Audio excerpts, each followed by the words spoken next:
देखो बेटा, इसके पहले हमने आपको बताया था दर्पण की फोकस दूरी तथा वक्रता त्रिज्या में संबंध है। इसके बाद चिन्ह परिपाटी के नियम बताए थे और अब हम पढ़ेंगे दर्पण की फोकस दूरी का सूत्र।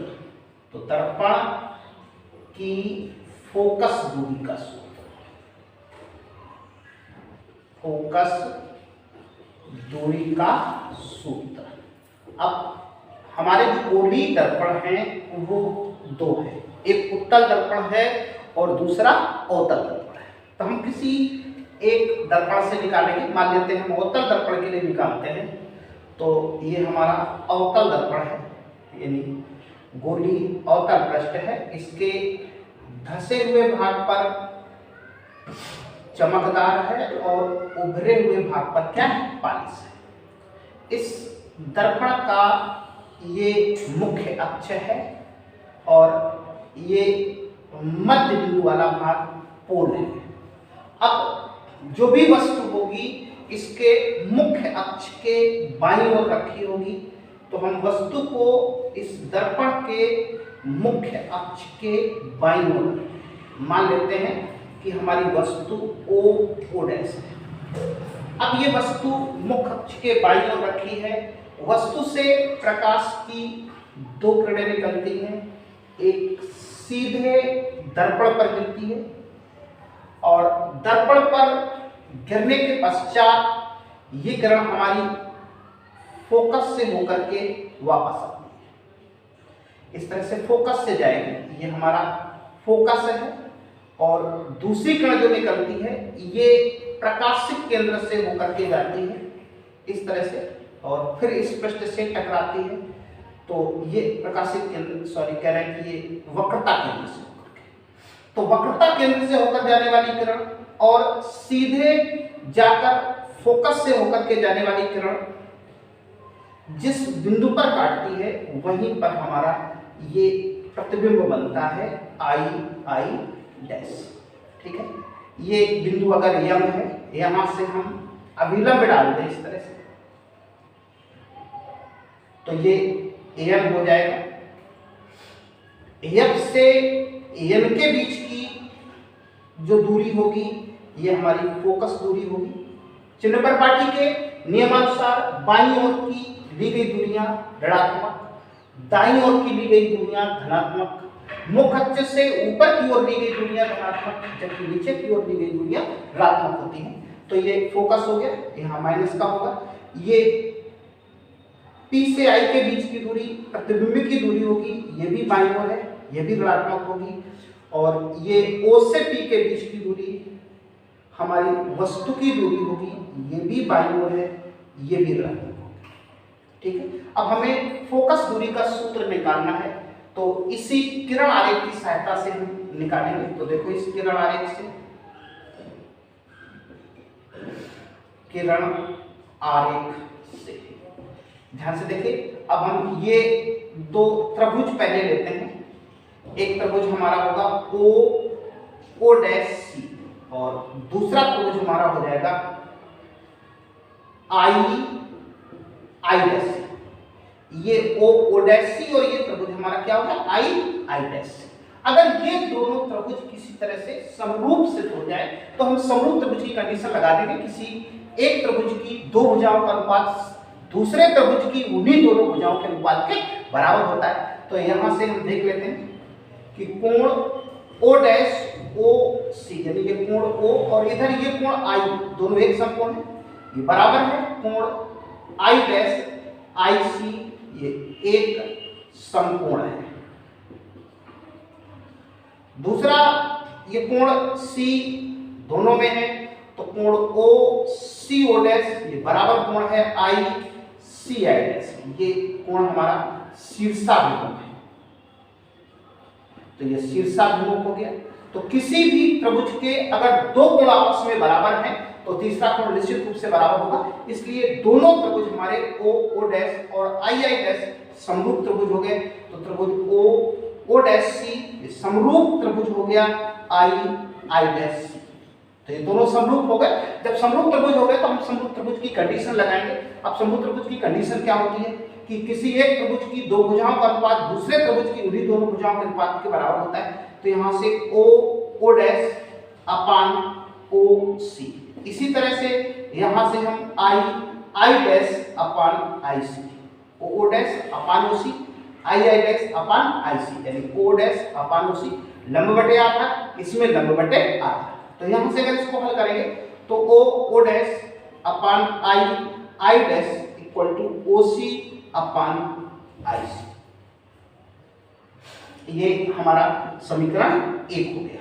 ये जो हम सूत्र निकाल रहे हैं ये हमारा किसके लिए है? अवतल दर्पण के लिए, अवतल दर्पण। अब इसी तरह से हम इन दोनों त्रिभुजों को भी समरूप सिद्ध कर सकते हैं। तो त्रिभुज एम और त्रिभुज आई डैश एफ में जिस तरह से कोण O और I बराबर थे, इसी तरह से कोण N और कोण I ये समकोण है। कोण F इसमें भी शीर्षाभिमुख है, तो दोनों को फिर इसी तरह से हम करेंगे कि कोण M N F बराबर कोण F I डैश, ये हमारा एक समकोण है, राइट एंगल है। दूसरा कोण एम बराबर कोण है आई डैश, ये शीर्षाभिमुख, ये हमारा शीर्षाभिमुख कोण है। अब किसी भी त्रिभुज के अगर दो कोण आपस में बराबर है तो तीसरा कोण निश्चित रूप से बराबर होगा। इस तरह से ये भी हमारा समरूप त्रिभुज सिद्ध हो गया। तो एम एफ समरूप हो गया आई डैश, और इसमें भी हम समरूप त्रिभुज की कंडीशन लगाएंगे। तो यहाँ से एम बटे एन एफ यानी लंब बटे आधा, इसमें भी आई डैश बटे आई एफ लंब बटे आधा, तो आई डैश अपान आई एफ। तो देखिए ध्यान से ये किरण सीधी जाती है तो ओ डैश ठीक किसके बराबर होगा? एम एन के। यहाँ पर हम लिख सकते हैं कि चूंकि ओ डैश बराबर है एम के, ये मान यहां रखेंगे तो ओ डैश। अब एफ या एलपी ये लगभग बराबर है, तो यहां पर हम ये भी लिख लेंगे कि एफ लगभग बराबर किसके है? एफपी के। तो ये मान रखेंगे, तो यहां से P F equal to I dash upon I F. यहां से भी निकालेंगे तो ओ डैश ये नीचे ले आएंगे, I dash equal to P F upon I F. ये समीकरण हमारा 2 हो जाएगा। समीकरण 1 का लेफ्ट हैंड साइड, समीकरण 2 का लेफ्ट हैंड साइड, यानी दोनों के बाएं पक्ष आपस में बराबर है, तो दाहिने पक्ष हम बराबर कर सकते हैं। तो हम लिख सकते हैं कि समीकरण 1 व 2 से, जब समीकरण हम 1 और 2 से बराबर करेंगे तो यहां से देखिए क्या हो जाएगा? O C upon I C equal to P F upon I F. अब हमें इन तीनों के मान निकालने पड़ेंगे। तो देखो ओ से सी, अब ओ से सी के बीच की दूरी तो हमें नहीं मालूम है, लेकिन ओ से पी के बीच की दूरी माइनस यू है, सी से पी के बीच की दूरी वक्रता त्रिज्या होती है, तो हम इस दूरी को वक्रता त्रिज्या के रूप में दिखा सकते हैं। ये माइनस आर है, तो हम घटा सकते हैं। OC बराबर हो जाएगा OP माइनस CP, यानी OP का मान कितना हो गया? माइनस क्यू, माइनस CP का मान है माइनस आर, तो माइनस माइनस क्या हो जाएगा? प्लस। इसी तरह से IC, अब IC की निकालेंगे वैल्यू, तो IC सीधे नहीं मालूम हमें, CP मालूम है और IP मालूम है, तो CP में से हम अगर IP घटा देंगे तो IC निकल आएगा CP माइनस IP। CP हमारा क्या है? माइनस आर है, माइनस IP क्या है? माइनस V, तो माइनस माइनस क्या हो जाएगा? प्लस।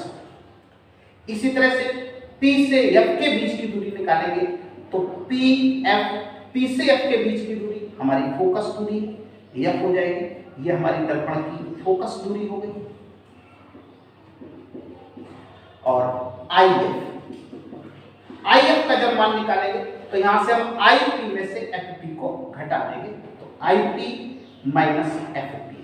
IP यानी माइनस V और माइनस FP का मतलब हो गया माइनस F, तो माइनस माइनस क्या हो जाएगा प्लस। अब ये सभी मान हम समीकरण 3 में रखेंगे, तो समीकरण 3 से तो OC की जगह पर हम क्या रखेंगे minus U plus R, IC की जगह क्या रखेंगे minus R plus V equal to CF की जगह क्या रखेंगे माइनस CF और IF की जगह क्या रखेंगे माइनस V प्लस F। अब हम तिरछा गुणा करेंगे, जब तिरछा गुणा करेंगे यहाँ पर तो माइनस U प्लस R इसका गुणा होगा हमारा माइनस V प्लस F से और इक्वल टू इधर माइनस F है, माइनस F से गुणा होगा हमारा माइनस R प्लस V से। अब इनका मल्टीप्लाई कर देते हैं, माइनस माइनस प्लस हो जाएगा UV, इसका इसमें करेंगे तो माइनस VR हो जाएगा। अब F का करेंगे तो माइनस UF हो जाएगा और ये प्लस है तो प्लस FR। इधर देखेंगे तो माइनस माइनस प्लस FR हो जाएगा और ये माइनस का FV। FR बाईं ओर भी है, FR दाईं ओर भी है, तो ये कट जाएगा, तो यहां से आ जाएगा UV minus VR minus UF, इसको पक्षांतर करके लाएंगे तो minus minus plus BF equal to 0। चूंकि फोकस दूरी और वक्रता त्रिज्या का संबंध क्या है, फोकस दूरी बराबर वक्रता त्रिज्या बटे 2, तो वक्रता त्रिज्या बराबर हमारा हो जाएगा 2 इंटू फोकस दूरी। तो वक्रता त्रिज्या यहाँ पर हम निकालेंगे तो R बराबर आ जाएगा 2F। ये मान यहाँ पर रखेंगे तो UV minus 2VF minus UF plus BF और इक्वल टू 0, इसमें कम हो जाएगा तो UV minus BF minus UF equal to 0। इसको हम दाहिनी ओर कर दें तो UV बराबर VF और प्लस UF। इसमें हम इस समीकरण में UVF का भाग दे देंगे, तो भाग देंगे, जब भाग देंगे तो यहाँ से हमारा UVF में से भाग देंगे तो F आ जाएगा, यहाँ से U आ जाएगा, VF कट जाएगा, यहाँ से UF कट जाएगा तो VF। या हम इसको लिख सकते हैं 1/F equal to 1/V plus 1/, यही हमारा दर्पण की फोकस दूरी का सूत्र है। ठीक है, तो ये हमने अवतल पृष्ठ के लिए निकाला है दर्पण की फोकस दूरी का सूत्र। इसी तरह से हम ठीक उत्तल पृष्ठ के लिए भी फोकस दूरी का सूत्र निकाल सकते हैं। तो देखो उत्तल पृष्ठ के लिए भी देखते हैं, उत्तल पृष्ठ के लिए फोकस दूरी का सूत्र क्या होगा, तो इस हम किनारे को मिटाते हैं। अब यहाँ पर उत्तल पृष्ठ के लिए हम फोकस दूरी का सूत्र निकालते हैं। ठीक है, क्योंकि फोकस दूरी का सूत्र हमारा यही आएगा, तो उत्तल पृष्ठ के लिए जब हम उत्तल पृष्ठ के लिए निकालेंगे तो हमारा उत्तल पृष्ठ ये उत्तल पृष्ठ होगा, इसके धसे हुए भाग पर पालिश होती है, उभरा हुआ भाग चमकदार होता है, ये इसका मुख्य अक्ष है, ये पोल है, इसके मुख अक्ष के बाईं ओर वस्तु रखी है O डैश। ठीक उसी तरह से जब मुख अक्ष के बाईं ओर वस्तु रखी है तो पहले की तरह यहां से प्रकाश की किरण जाएगी, सीधे गिरेगी। जब प्रकाश की किरण सीधे गिरेगी तो ये कहां से होकर के जाएगी, फोकस से होकर के। तो ये किरण इस तरह से फोकस से जाती हुई प्रतीत होगी, F डैश या फिर फोकस इस तरह से। दूसरी किरण प्रकाश केंद्र सॉरी वक्रता केंद्र से होकर के जाती है, तो ये दूसरी किरण इस तरह से वक्रता केंद्र से होकर के जाएगी, इस तरह से। ये वक्रता केंद्र है C। दोनों किरणें जिस बिंदु पर काटेगी इस बिंदु पर हमारा प्रतिबिंब बनेगा I डैश। यहां से ये बिंदु यह मान लेते हैं, यहां से अगर हम लंब गिराएं ये मिलती हुई प्रतीत होती है, तो ये N है, O से P के बीच की दूरी ये बाईं ओर है तो माइनस U होगा। P से I के बीच की दूरी दाहिनी ओर है, प्लस का होगा, चिन्ह प्रॉपर्टी के नियम है। P से F की दूरी, फोकस दूरी दाहिनी ओर है, धनात्मक होगा।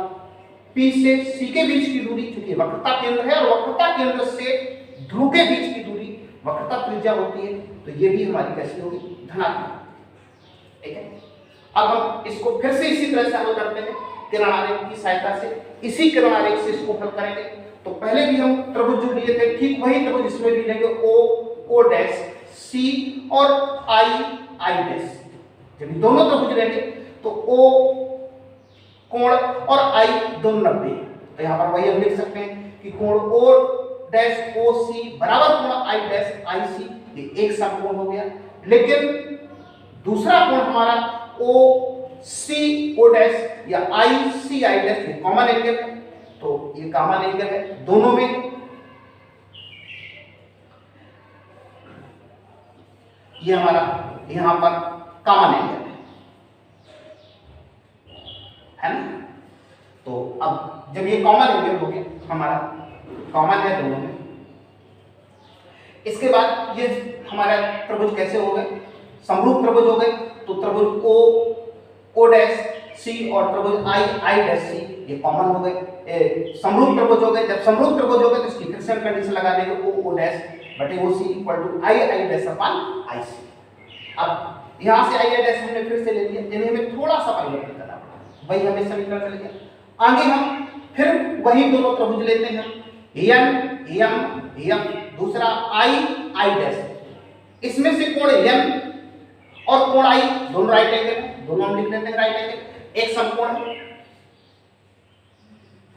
दूसरा इधर हम देखते हैं तो कोण F में भी कोण F है और I डैश में भी कोण F है, ये कॉमन एंगल है। तो यहां पर हम फिर से शीर्षा बिंदु को हटा करके कॉमन एंगल लिख देंगे, कॉमन एंगल यानी उभयनिष्ठ। यहां भी हम वही उभयनिष्ठ लिखते हैं। अब ये भी दोनों समरूप हो गए, समरूप हो गए तो वही कंडीशन में लगा दी, N बटे N equal to I dash बटे IF। अब ये चूंकि लगभग O डैश के बराबर ठीक किरण गिरी है सीधी, और N आपका PF के बराबर वही मान रख दिया, तो हमारा आ जाएगा O dash upon PF equal to I dash upon IF। यहाँ से O dash upon I dash PF upon IF। फिर से हमारे ये दोनों समीकरण देखते हैं, तो लेफ्ट हैंड साइड इक्वल है, राइट हैंड साइड इक्वल होने चाहिए, राइट हैंड साइड हम इक्वल कर लेंगे। तो OC की वैल्यू निकालेंगे, तो O से C। अब O से C में हमारा OP प्लस CP हो जाएगा, तो OP प्लस CP लिखेंगे। अब OP प्लस CP हमने लिख दिया, OP का मान माइनस U और CP का मान कितना प्लस है, तो मान लिया हमारा वही प्राप्त हुआ। फिर IC निकालेंगे, जब I से C निकालेंगे तो IC हमारा क्या हो जाएगा, PC माइनस PI, PC यानी CP माइनस I। तो CP हमारा कितना है, R है, CP हमारा R है, और IP ये हमारा F है, तो ये प्लस है और यहां पर माइनस का चिन्ह लगा है, तो यहां पर किसका चिन्ह हो जाए, माइनस। अब P से F की दूरी, ये फोकस दूरी है, दाहिनी ओर है, तो ये माइनस की जगह प्लस हो जाएगी। फिर हम I से F मान निकालेंगे, IF, तो ये PF में से PI घटेगा, तो PF में से PI, यानी यहां पर हमारा चेंजमेंट हो गया, PF में से हम PI को घटाएंगे। जब PI को घटाएंगे तो PF हमारा क्या हो गया, F और PI V, तो F माइनस V, तो यहां हम लिख लेंगे F माइनस V। अब ये फिर से मान समीकरण 3 में रखेंगे, जब हम ये फिर से मान समीकरण 3 में रखेंगे तो OC की जगह हमारा माइनस U प्लस R है, तो माइनस U प्लस R। आगे IC की जगह हमारा R माइनस V है, तो हम इसकी जगह R माइनस V रख देंगे। PF की जगह हमारा प्लस F है और IF की जगह F माइनस V है, तो ये F माइनस V लिखा ही है, F माइनस V। फिर से हम तिरछा गुणा करेंगे तो minus R minus U plus R F minus B, तो ये एफ माइनस बी ही लिखा है, इसको हम सही ढंग से लिख सकते हैं ऐसे एफ माइनस बी। आगे एफ आर माइनस बी, तो यहाँ पर प्लस का एफ है और ये आर माइनस बी, तो आर माइनस बी लिख दिया। ठीक है, अब इसका गुणा करेंगे, तो पहले एफ का हम गुणा कर लेते हैं, इसको एक बार फिर से हम मिटा लेते हैं, देख लेते हैं हल करके। तो ऐसे, तो देखते जाते हैं हमसे एफ का गुणा करेंगे तो minus U F plus F R, इसका गुणा करेंगे तो minus minus plus U B और minus B R equal to F R और minus F B. F R दाएं पक्ष पर धनात्मक, बाएं पक्ष पर धनात्मक, ये दोनों कट जाएंगे, तो यहां से U V minus U F और माइनस वी आर और इसको इस तरफ ले आएंगे तो plus V F equal to 0। अब चूंकि वक्रता त्रिज्या बराबर होता है 2 गुणा फोकस दूरी, ये मान हम यहां पर रखेंगे, तो U V minus U F minus 2vf plus vf equal to 0 कम हो जाएगा, ये हमारा मान मिल जाएगा। इसको पक्षांतर कर देंगे, फिर uvf का भाग देंगे, तो फिर से हमारा वही एक बार फोकस दूरी का सूत्र मिलेगा 1/f equal to 1/v plus 1/u। इस तरह से हम दर्पण की फोकस दूरी का सूत्र चाहे उत्तल पृष्ठ से निकालें या अवतल पृष्ठ से निकालें, दोनों स्थितियों में फोकस दूरी का सूत्र हमारा क्या आएगा 1/f equal to 1/v plus 1/u। ठीक है, अब इसके बाद इसमें है रेखीय आवर्धन। तो देखो रेखीय आवर्धन क्या होता है, हम इसी क्रम आरेख से रेखीय आवर्धन को भी निकाल सकते हैं, लिख सकते हैं। तो देखिए रेखीय आवर्धन, तो देखो यहां से रेखीय आवर्धन लीनियर डिस्पर्सन होता है, तो ये रेखीय आवर्धन देखो इसके आरेख, ये वस्तु है, इस वस्तु का इस उत्तर दर्पण द्वारा प्रतिबिंब क्या बनाया गया आई डैश। जब उत्तर दर्पण द्वारा इसका प्रतिबिंब आई डैश बनाया गया है, तो रेखीय आवर्धन का मतलब है कि किसी दर्पण द्वारा किसी वस्तु का बनाए गए प्रतिबिंब की लंबाई तथा स्वयं वस्तु की लंबाई के अनुपात को ही रेखीय आवर्धन कहते हैं। तो यहां से रेखीय आवर्धन यम बराबर क्या हो गया आई डैश अपान ओ डैश, क्या हो गया आई डैश अपान ओ डैश, यानी आई डैश क्या है, ये प्रतिबिंब की लंबाई है,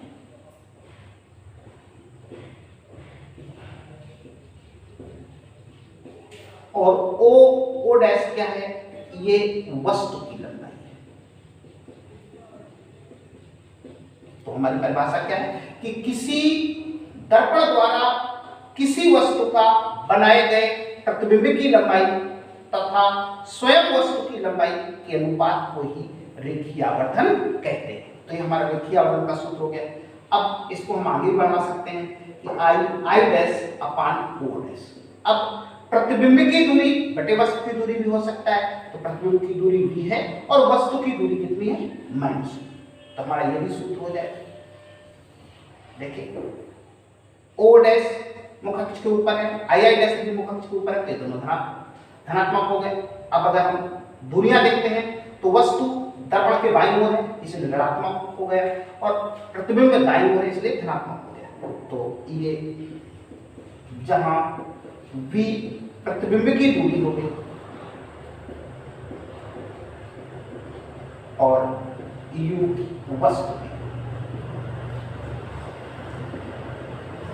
ठीक है। तो यहां से हमने रेखीय आवर्धन को भी जाना कि किसी दर्पण द्वारा किसी वस्तु का बनाए गए प्रतिबिंब की लंबाई तथा स्वयं वस्तु की लंबाई के अनुपात को ही रेखीय आवर्धन कहते हैं, ठीक है। अब इसमें आगे है, अभी तक हमने परावर्तन पढ़ा था, परावर्तन के आधार पर गोली दर्पण के बाद हमने चिल्पर पार्टी का नियम पढ़ा, उसके साथ साथ दर्पण की फोकस दूरी तथा वक्रता त्रिज्या में संबंध निकाला, और अभी इसके पहले दर्पण की फोकस दूरी के संबंध निकाले दोनों के लिए, और अब हमने ये पढ़ा रेखीय अपवर्तन। इसके बाद इसमें है अब प्रकाश का अपवर्तन। तो देखो प्रकाश का अपवर्तन क्या है।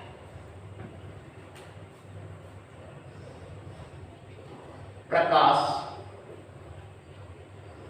का अपवर्तन, अगर हम प्रकाश के अपवर्तन को देखना है तो सबसे पहले हम अपवर्तक पृष्ठ को देखें।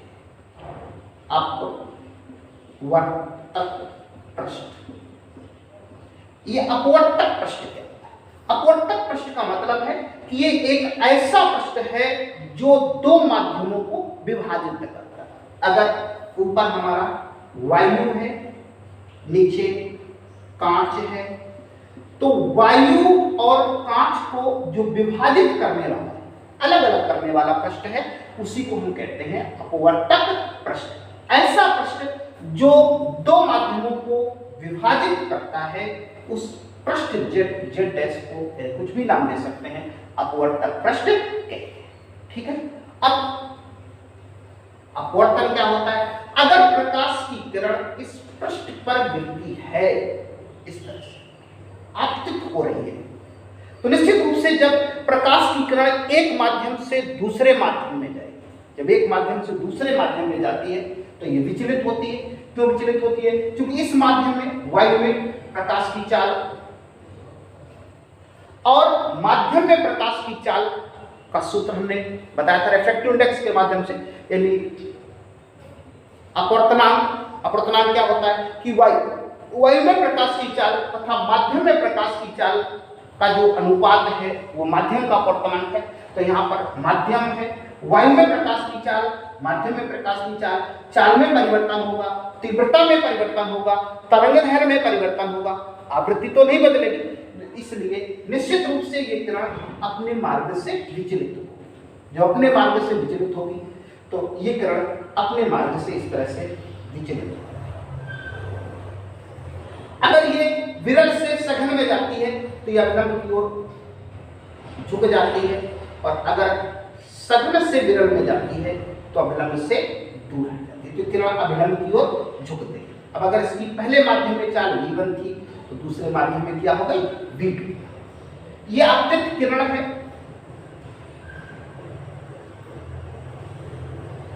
ये दूसरे माध्यम में गई तो ये अपवर्तित किरण हो गई। ये हमारा अभिलंब है। अभिलंब के साथ आपतित किरण जो कोण बनाती है वो हमारा आपतन कोण होता है। अभिलंब के साथ अपवर्तित किरण जो कोण बनाती है वो हमारा अपवर्तन कोण। अब इसकी परिभाषा हमारी कितनी सरल हो गई कि प्रकाश की किरण का एक माध्यम से दूसरे माध्यम में जाने पर अपने मार्ग से विचलित होने की घटना को ही प्रकाश का अपवर्तन कहते हैं। तो ये प्रकाश का अपवर्तन हो गया। अब इस अपवर्तन के दो नियम हैं। यहाँ पर हमारा I क्या है? ये हमारा आपतन कोण है, और R ये अपवर्तन कोण है, क्योंकि अपवर्तित किरण अभिलंब के साथ जो कोण बनाती है वो अपवर्तन कोण होता है। तो ये हमारा अपवर्तन कोण। अब इस अपवर्तन के नियम,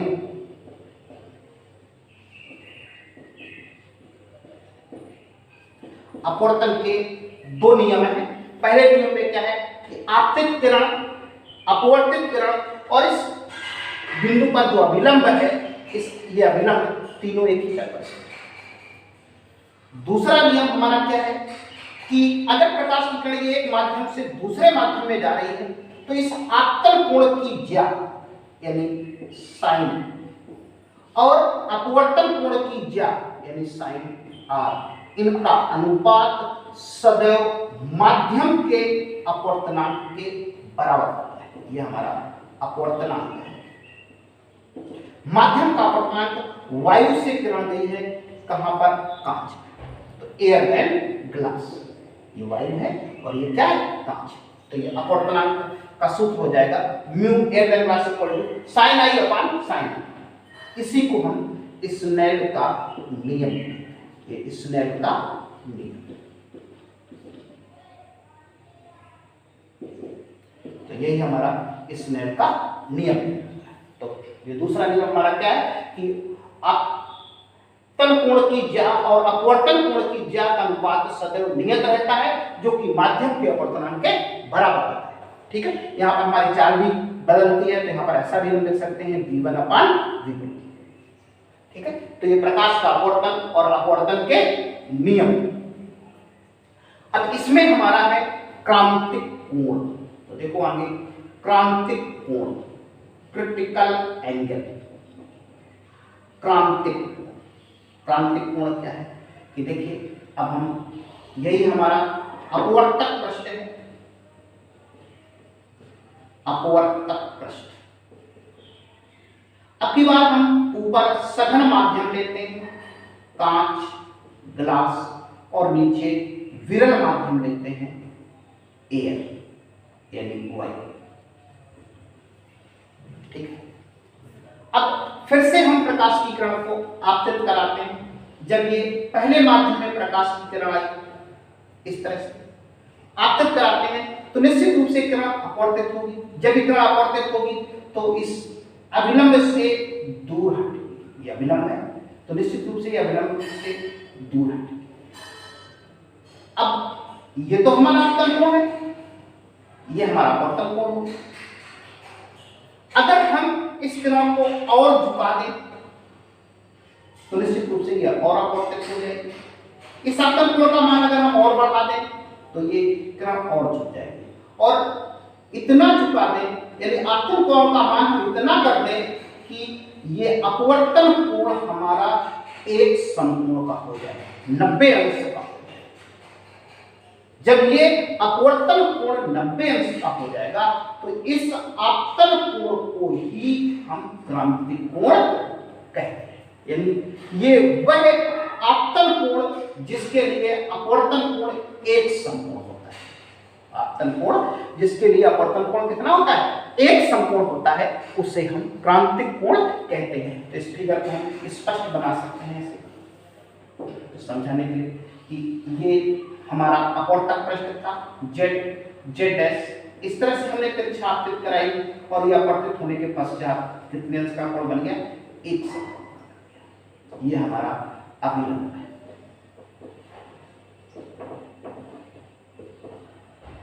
ये हमारा अपवर्तन कोण है R 90 अंश है, और ये हमारी आपतित किरण है। ये आपतन कोण है, ये I आपतन कोण किसके बराबर है, C के, और ये C हमारा क्या है, क्रांतिक। ये हमारा क्रांतिक। तो परिभाषा क्या होगी कि वह आपतन कोण जिसके लिए अपवर्तन कोण एक समकोण होता है, क्रांतिक कोण कहते हैं। तो यहां हम अगर स्नेल का नियम लगाएंगे तो स्नेल के नियम से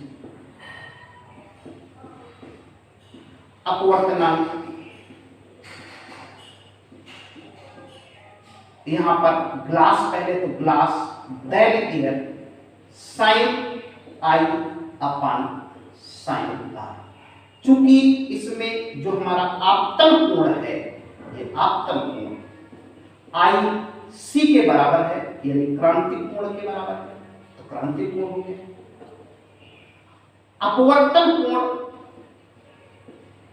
हमारा आर कितने अंश का है, 90 अंश, इसको हम एक समकोण, ये मान यहां पर रखेंगे, तो glass then air equal to sine C upon sine 90। तो साइन सी अपॉन 1, चूंकि साइन 90 का मान कितना होता है, 1। अब तो यहां से ग्लास देन एयर बराबर आ गया साइन सी। इसलिए अगर हम वायु के सापेक्ष निकालें तो एयर देन ग्लास बराबर क्या हो जाएगा, इसका उल्टा हो जाएगा, ग्लास देन एयर। तो ये वैल्यू हम यहां पर रखेंगे, तो air then glass equal to 1 upon sine C. ठीक है, तो अपवर्तनांक और क्रांतिक कोण के बीच संबंध आ गया। ठीक है, तो बड़ी सरल परिभाषा हो गई कि वह आपतन कोण जिसके लिए अपवर्तन कोण एक समकोण का होता है, क्रांतिक कोण कहते हैं। ठीक है, अब इसमें एक और परिभाषा है पूर्ण आंतरिक परावर्तन। देखिए पूर्ण आंतरिक परावर्तन क्या है? पूर्ण आंतरिक परावर्तन, देखिए ये हमारा अपवर्तक पृष्ठ है।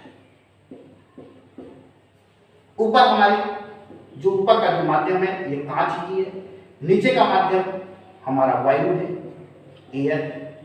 ये क्रांतिक कोण जब था, आपतन कोण क्रांतिक कोण के बराबर था, तो अपवर्तित किरण इतना विक्षेपित हुई थी कि अपवर्तन कोण 90 अंश का।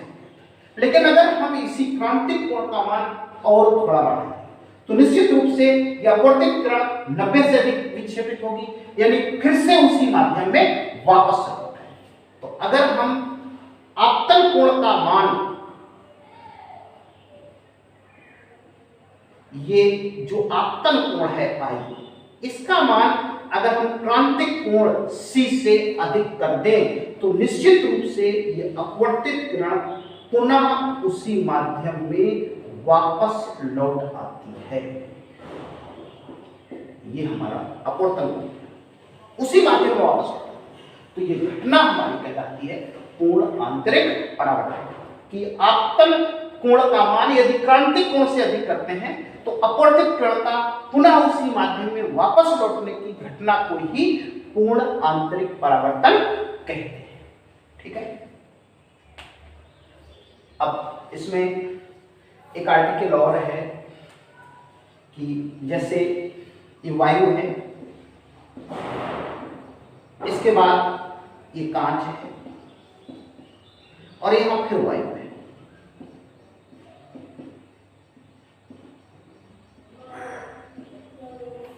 यानी पहले किरण हवा में, फिर कांच में और फिर हवा से।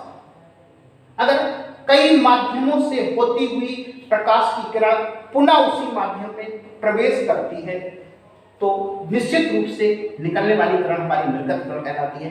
तो यहां से प्रकाश की किरण इस तरह से तिरछापतित हुई, ये हमारा अभिलंब होगा। ये अभिलंब की ओर इस तरह से झुकेगी हमारी किरण, तो ये अपवर्तित किरण हुई। ये हमारा आपतन कोण I हुआ, ये अपवर्तन कोण R। अब ये यहाँ पर फिर दूसरे माध्यम में फिर वायु में जाएगी, तो एक बार फिर से ये हमारा अब की बार अपवर्तन कोण R होगा, क्योंकि एक अंतर कोण है, और ये फिर अभिलंब की ओर से दूर हटेगी, तो ये हमारा क्रांतिक कोण की जगह ये निर्गमन कोण होगा। ये किरण हमारी निर्गत किरण हो जाएगी, ये हमारी अपवर्तित किरण होगी।